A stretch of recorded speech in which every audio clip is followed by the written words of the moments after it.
Hey guys, it is me, Nico, bringing you guys another LEGO Minifigs4U Star Wars Premium Custom Review.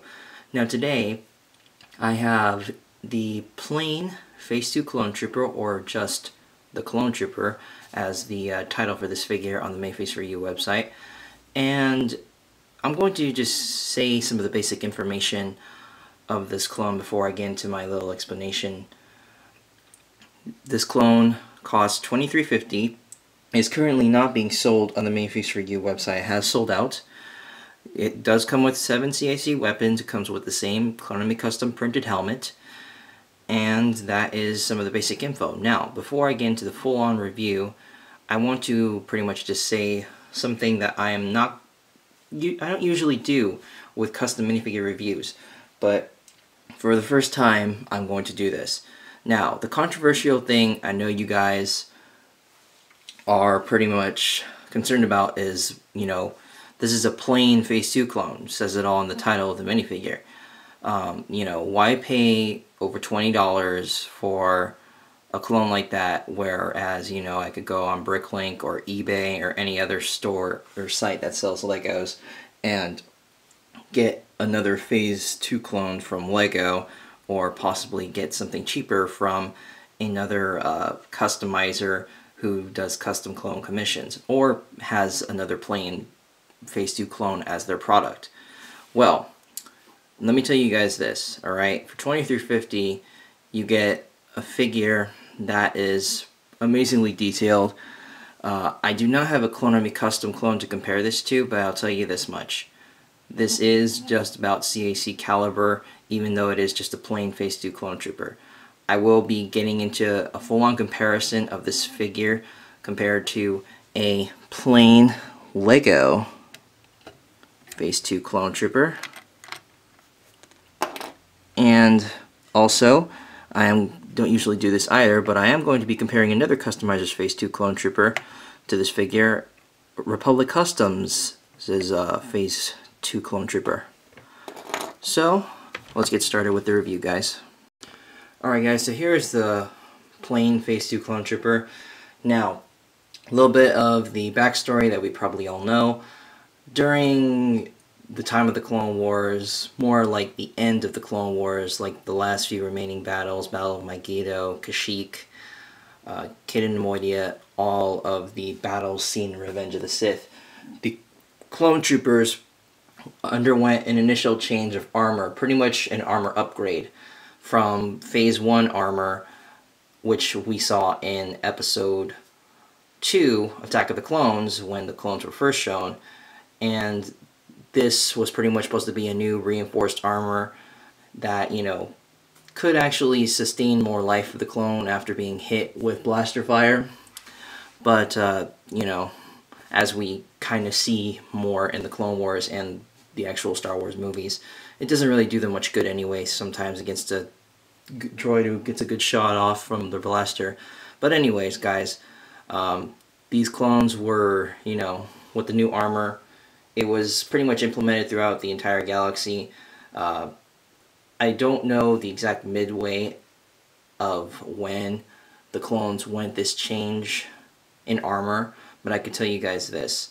The change was good. I mean, Phase 2 clones are my top favorite clones.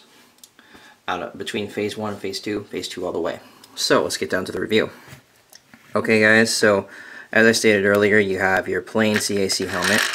I'm going to get that out of the way. CAC printed helmet. You don't get a regular clone head with this, just like the other customs, unfortunately. However, you get the same amount of pretty good arm detail on the sides here, as you can see. Nice little panel on the arms right there. And get a very good amount of waist printing, just like the other figures. Don't have any of that black showing like on the other customs. Very durable printing. Very sustainable. And pretty much very impressive.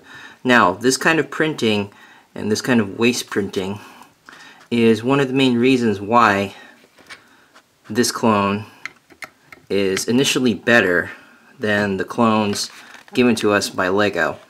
Because as we can recall, we see a little bit of black in the Clone Trooper armor, but we don't see as much black as the LEGO clones were given back in 2005. Here is a LEGO Phase 2 clone. And we get some of the same basic features. You know, same black head, but we don't have any arm details. Now, I know you guys are saying, well, arm detail, blah, blah, blah, that's no big deal. But as far as accuracy is concerned, yeah, you know, it makes a big difference. And even though there's a big gap between still the Clone Wars series and Episode 3 Revenge of the Sith, there really should still be detail on the arms of these clones just as much as there should be detail on the arms of those clones. And even the back of the clones here don't have that amount of detail. You can see it's very vague and almost a little bit faded.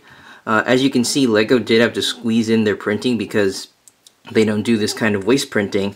Like I said, the Minifigs4U clone has this kind of waste printing, so that when really all it comes down to is the overall look of a clone trooper, you don't have to pack so much stuff in. As you can see, the markings on the back are a little bit more spread out on the Minifigs4U figure than on the LEGO Phase 2 clone trooper.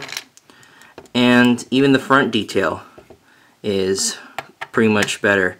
I mean, barely equivalent, but like I said, because it's on the waist, you have a little bit more room to put in that amount of detail. And actually, there is a more firm design on the chest plates on the top of the Minifigs4U figure than on the LEGO figure. So that's just one of the main, or that's just some of the main reasons why a Phase 2 LEGO Clone Trooper doesn't really stack up quality-wise to a Minifigs4U Clone Trooper. As for the RC clone, it's the same thing. Of course, this is back when Dakota was actually doing decals instead of, you know, the decals he's using now. But either way, guys, you can see the misprints right here on the top, initial misprints, not as much detail on the arms, a little bit more squished up detail on the back printing here. So as you can see, it still doesn't stack up even if you put it against another Phase 2 clone vendor. Now, Dakota, if you're watching this, I know that that was an older custom of yours, but I'm just using it as an example. So that is it for the overall review of the figure. Now let's get down to the weapons. Alright, here he is with the DC-15 clone rifle, and this is the standard and primary weapon for most clone troopers, this or the DC-15 blaster. This was one of the weapons that you get with the figure, and really it's definitely one of the better weapons. If you guys have seen the reviews of some of my other figures, I did have this rifle in there, so go check those out. But yeah, this is a really ideal weapon for this clone and for really any clone trooper. Even if you put it on the Phase 2 clone that LEGO has, it still would have the same really good quality effect. And if you can see here, a lot of detail on the initial weapon itself. So now we move on to a lot of the other weapons given, the DC-15 blaster. Alright, here we have the DC-15 blaster, the really secondary weapon compared to the DC-15 rifle. But really, for a lot of clones, this is also considered a primary weapon. I mean, we do see clones with both of these weapons on the battlefield. But like I said, this thing does pack a lot more detail than the little arm shop weapon does. That's supposed to resemble this. I believe they also have a DC-15 replica of their own. It's been a while since I did a little arm shop custom review, so I'm not exactly sure. But again, just like the rifle, this weapon does pack a lot of detail into it. And as you can see, it does give this clone trooper a little bit more of the realistic effect as far as comparing it to the actual clones from the cartoon series. So that's it for that weapon. Now we'll move down to the majority of the other weapons provided with this clone for us, and that is a bunch of scuba rifles. Alright guys, so here we have the scuba rifle, normally given to clones that are like Commander Monk, scuba clones. Really, even though this is a Scuba Trooper weapon, I still think it looks pretty decent on regular clone troopers, just depending on the scenario that they're in. If you want my overall opinion of this weapon, go check out my review of the CloneArmyCustoms Wave 1 weapons on this channel as well. And I got a bunch of duplicate weapons of these. Really, I would have preferred the DC-17 Rex pistol instead of this. And perhaps maybe the mortar or rocket launcher or even the Z6 minigun. But really, this is still an ideal weapon to get also. So that is pretty much it for the weapons. Now I'll give you guys my overall thought on the figure. Alright guys, so my overall thoughts on the figure itself. Well, as I already told you guys, I think the quality of this figure is superb. All of the detail that David packed into it, from the waist detailing, from the back detail, even the arm markings of the clone from the panels on his wrist and such, it all adds up to a great figure. The figure itself is wonderful.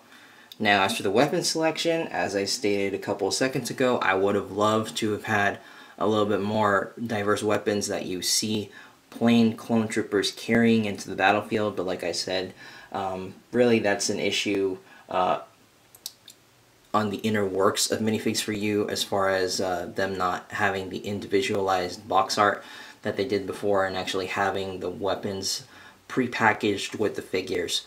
That is an issue I'll discuss in another review if they happen to start doing that again. But really, aside from that, the figure itself was great. Although weapon selection wasn't a big deal for me with the ARC Trooper reviews, it is a big deal for me with this because again, there really is no significance to a plain clone trooper. I would have liked to have had more of a good investment in this figure, such as it coming with more weapons like the mortar, the DC-17 pistols, and even maybe the BTX flamethrower. I'm not exactly sure. Even rocket launchers. But overall, the custom is good. 4.7 rating. Like I said, weapons had a big factor. The weapon selection had a big factor in this, just because there wasn't too much specialty with this clone. By that, I mean it wasn't a clone of significance, I really think that if you're going to make a clone like this, something that is already made by LEGO and other vendors can make, it needs to be more significant. So, yeah, hope this convinced you guys to buy from David if this figure is remade and brought back onto the Minifigs4U website. I hope you guys enjoyed this video, and I hope it wasn't too long for you guys. So thanks again for watching. Please like, comment, and subscribe, and I will see you guys in the next Minifigs4U review, which, by the way, these next few Minifigs4U reviews will not have CAC helmets. They will all actually have the older Aerialite helmets. So that is it for now. Thanks again for watching. I'll see you guys next time.